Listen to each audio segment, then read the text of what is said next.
నేడు సంకష్టహర చతుర్థిని పురస్కరించుకుని కరీంనగర్ నగరంలోని అశోక్ నగర్లో గల శ్రీవాసవి కన్యకా పరమేశ్వరి ఆలయంలో ఆలయ ప్రధాన అర్చకులు ఫణిశర్మ బృందం ఆధ్వర్యంలో గణపతి భగవానునికి ఫల పంచామృతం అభిషేకాన్ని నిర్వహించారు.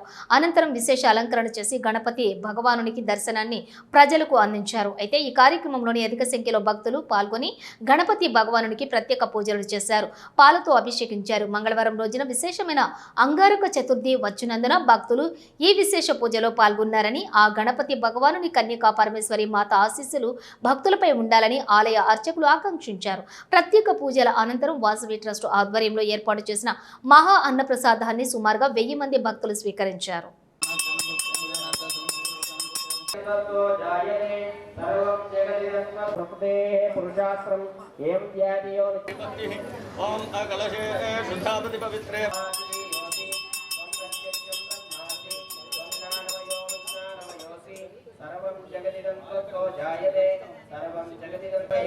बोल गजानन भगवान की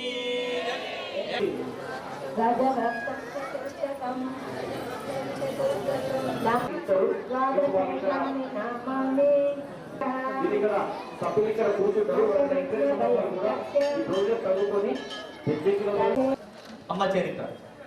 పరమేశ్వరుడే నా భర్త, ఇంకొక మానవుడు ఎవడు కూడా నాకు భర్త కాలేడు అని ఆవిడ అమ్మవారి స్వరూపం కాబట్టి పరమేశ్వరుడే భర్తగా ఎంచుకొని ఇంకొకరిని భర్తగా ఊహించుకోలేక విష్ణువర్ధనుడు అనేటువంటి రాజు ఆమెను బలవంతంగా వివాహం చేసుకోవాలని అనుకుంటే అగ్నిగుండంలో దూకింది. ఇది ఆవిడ కథ.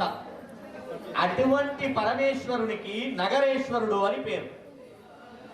నగరేశ్వరుడు అమ్మవారు కనికా పరమేశ్వర దేవి ఇష్టపడినటువంటి దేవుడు నగరేశ్వరుడు.